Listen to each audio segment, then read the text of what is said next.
जाती जातीत तेढ निर्माण करून जानेवारी महिन्यात महाराष्ट्रात वातावरण तापवण्याचा प्रयत्न, रोहित पवार यांचा आरोप. अंतरवाली सराटी दगडफेक प्रकरणात गरिबावर कारवाई. बीडमध्ये घरं जाळणाऱ्या आरोपींना पोलिसांनी का कारवाई केली नाही? 31 डिसेंबरपर्यंत राज्य सरकार पडेल. लोकसभा विधानसभा निवडणुका एकत्र होतील. रोहित पवार.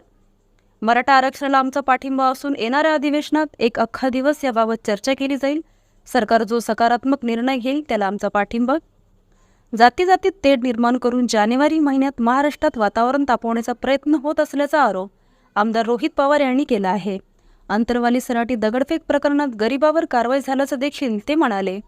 अंतरवाली सराटी दगडफेक प्रकरणातील मुख्य आरोपी ऋषिकेश बेदरे हा राष्ट्रवादी काँग्रेस पक्षाचा पदाधिकारी असल्याची चर्चा आहे.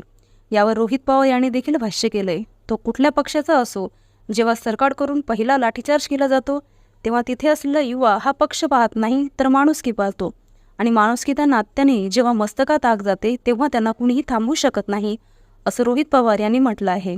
जालन्यातील मंट्यात आज रोहित पवार यांनी पत्रकार परिषद घेतली, त्यावेळी त्यांनी हे भाष्य केलं. बीडमध्ये घळं जाळणाऱ्या आरोपीवर पोलिसांनी का कारवाई केली नाही असा सवाल देखील त्यांनी उपस्थित केला. मराठा विरुद्ध ओबीसी संघर्ष व्हावा असं कुणाला वाटत असेल आणि या शक्तीचं पोलीस ऐकत असेल तर ती शक्ती सत्तेत आहे असा आमचा समज असल्याचा आरोप त्यांनी केला. 31 डिसेंबरपर्यंत राज्य सरकार पडेल असा दावा देखील त्यांनी केला. याशिवाय लोकसभा आणि विधानसभा निवडणुका एकत्र घेण्याची तयारी सुरू असल्याचाही दावा त्यांनी केला. मराठा आरक्षणाला आमचा पाठिंबा असून येणाऱ्या अधिवेशनात एक अख्खा दिवस याबाबत चर्चा केली जाईल. सरकार जो सकारात्मक निर्णय घेईल त्याला आमचा पाठिंबा असेल असंही.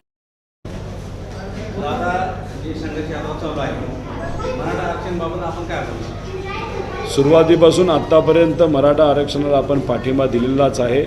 अधिवेशनामध्ये आम्हाला अख्खा एक दिवस आणि तो दिवस कमी पडला तर अजून एखाद दिवस आम्ही अध्यक्षांकडनं मागून घेणार आहोत आणि तिथं सर्वच आमदार या बाबतीत बोलतील आणि सरकार जो कुठला सकारात्मक निर्णय हा आरक्षणाच्या बाबतीत घेतील त्याला कुठेही राजकारण न आणता त्याला पाठिंबा देऊ.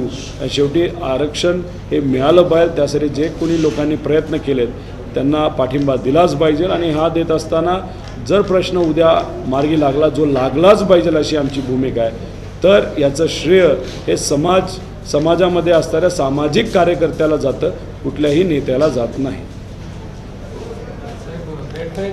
31 डिसेंबरला सरकार पडणार आहे असा आमचा सगळ्यांचा सुद्धा काही प्रमाणात अंदाज आहे. ज्या पद्धतीने हे सरकार काम करत आहे, आश्वासन देत आहे, त्याच्यावर कुठेही आश्वासनावर काम केलं जात नाही. अपेक्षा सर्वांच्याच वाढवलेल्या आहेत आणि मग अशा परिस्थितीमध्ये सरकारमध्ये असणारे सर्व मंत्री, मुख्यमंत्री वेगळी भूमिका घेतात, त्यातले जे कॅबिनेट मंत्री तिसरीच भूमिका घेतात, तसंच उपमुख्यमंत्री चौथी भूमिका घेतात, दुसरे उपमुख्यमंत्री 6वी भूमिका घेतात. आणि अशा परिस्थितीमध्ये एकाच सरकारमध्ये जेव्हा सगळेच वेगळ्या वेगळ्या भूमिका जेव्हा घेतात तेव्हा सहजपणे आपण सांगू शकतो हे सरकार जास्त दिवस टिकणार नाही.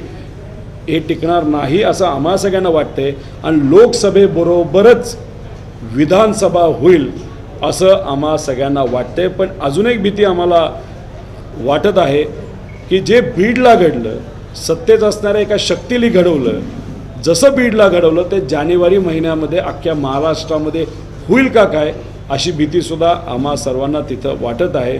आणि मला लोकांना आव्हान करायचं आहे, सत्तेतले नेते नाही तर विरोधातले नेते कुणीही काय बोललं तरी गावागावामध्ये आपापल्या भागामध्ये शांतता ठेवणं, एकोपा ठेवणं, संतांचे विचार, महाव्यक्तींचे विचार जपणं हे आपल्या सर्वांची जरूरत आहे. नेते येतील, काही लोकांना भडकवतील, भडकून आपण एकामेकाची डोकी फोडणं हे योग्य नाही. महाराष्ट्रामध्ये अशांतता राहणं हे विकासासाठी, गरीब लोकांच्या हितासाठी नाही. त्यामुळे या दृष्टिकोनातून 31पर्यंत हे सरकार पडू शकतं. जानेवारीमध्ये बीडसारखी परिस्थिती काही लोकांकडनं, सत्तेत असणाऱ्या लोकांकडनं केली जाऊ शकते आणि विधानसभा आणि लोकसभा ह्या एकत्र येऊ शकतात.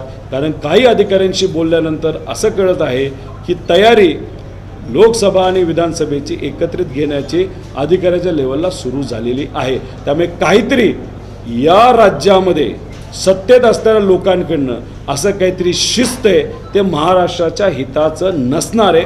ही गोष्ट आज आपण सर्वांनी लक्षात घ्यावी. मराठा आरक्षण प्रश्न जे आहे आंतरवाली सराटी येथे जो संशयित पकडला तो राष्ट्रवादी असल्याचं चर्चा सुरू आहे. काय? तो राष्ट्रवादीचा असू द्या, बीजेपीचा असू द्या, काँग्रेसचा असू द्या, अजून कुठल्याही इतर पक्षाचा असू द्या, जेव्हा पहिला लाठीचार्ज शासनाकडनं होतो, पोलिसांकडनं होतो, जेव्हा आई बहिणींना तिथं लाठींनी मारलं जातं, तेव्हा तिथे असणारा प्रत्येक युवा हा पार्टी बघत नाही, माणुसकी बघतो. आणि माणुसकीच्या नादामध्ये जेव्हा मस्तकात आग जाते तेव्हा त्यांच्या हाताला कुणीही थांबवू शकत नाही. मला सरकारला एवढंच सांगायचं आहे, पोलिसांनी लाठीचार्ज पहिला का केला, कोणाच्या फोनवर केला, हे स्पष्टपणे कुठेतरी लोकांना तुम्ही सांगा. तुम्ही असेच कार्यकर्ते पकडत राहिलात, त्यांच्यावर कारवाई करत राहिला आणि कुठेतरी वेगळ्या प्रकारचा रंग देण्याचा जर प्रयत्न केला तर हे लोक समजून घेतील, लोक याच्यावर प्रतिक्रिया देतील. बीडमध्ये काय झालं हे सरकारने सांगावं. बीडमध्ये जे काही मराठा समाजाचे दुकानदार असतील, नेते असतील, ओबीसी समाजाचे नेते असतील, दुकानदार असतील, हॉटेलवाले असतील, यांच्यावर कारवाई याच्यावर जेव्हा हल्ले होत होते, जाळपोळ होत होती, महिला आत होत्या, बाळकं आत होते, वडीलधारी आत होती, तरी सुद्धा घर जाळलं जात होतं. अशा परिस्थितीमध्ये 7 तास पोलिसांनी तिथं कुठलीही कारवाई त्या लोकांवर का नाही केली? हे प्रोफेशनल लोक तुम्ही आणले गेले, ज्यांच्याकडे पेट्रोल बॉम्ब होते, ज्यांनी प्रत्येक घराला एक विशिष्ट नंबर दिला होता, ज्यांच्याकडे दगडं विशिष्ट प्रकारची होती, त्याच्याचबरोबर त्यांच्यात जे काही लोक होते एका दगडामध्ये एक CCTV ते फोडत होते. त्या गाड्या ज्या ॲम्ब्युलन्सेस आल्या होत्या त्या कुठून आल्या, कशा आल्या, त्यांना घेऊन कुठे गेल्या, याच्यावर स्पष्टपणे सरकारने कुठेतरी सांगावं. पोलीस जर तिथं काम करत नव्हतं म्हणजे कुठंतरी मराठा विरुद्ध ओबीसी या महाराष्ट्रामध्ये व्हावं यासाठी कुठली तरी शक्ती प्रयत्न करत आहे आणि त्या शक्तीचं जर पोलीस हे ऐकत असेल मग ती शक्ती सत्तेत आहे असं आमच्या सगळ्यांचं मत आहे. आणि तिथं सुद्धा त्या प्रोफेशनल लोकांवर जे दगडफेक करत होते, जाळपोळ करत होते, त्यांच्यावर सरकारकडनं आणि पोलिसांकडनं कारवाई झाली नाही. कारवाई झाली कोणावर तर गरिबावर, जे साईडला राहून फक्त बघत होते, थांबवण्याचा प्रयत्न करत होते, तिथं सुद्धा कारवाई करत होता. विशिष्ट पद्धतीनेच केली की उद्या जाऊन कुठेतरी असा एक मेसेज जाईल की तिथं असणाऱ्या मराठा समाजाच्या कार्यकर्त्यांवर कारवाई झाली, वातावरण अजून तापवेल. आणि हे तापवत मला तर भीती अशी वाटते की डिसेंबर महिना गेल्यानंतर जानेवारीमध्ये कुठेतरी अशा पद्धतीने महाराष्ट्रामध्ये वातावरण तापवण्याचा प्रयत्न हा काही लोकांकडनं केला जाईल, ज्याच्यामुळे खूप मोठ्या प्रमाणात समाजामध्ये तेढ हा निर्माण होऊ शकतो. या सगळ्या गोष्टीकडे बघत राजकारण बाजूला ठेवून महाराष्ट्राचं हित मनामध्ये ठेवून कुठेही द्वेष कुणाही समाजाच्या मनामध्ये येणार नाही याची दक्षता ही विरोधातल्या नेत्यांनी सुद्धा घेतली पाहिजे, कार्यकर्त्यांनी घेतली पाहिजे, समाज सुधारकांनी सुद्धा घेतली पाहिजे आणि सत्तेत असणाऱ्या सर्व नेत्यांनी सुद्धा घेतली पाहिजे असं आमच्या सगळ्यांचं मत आहे.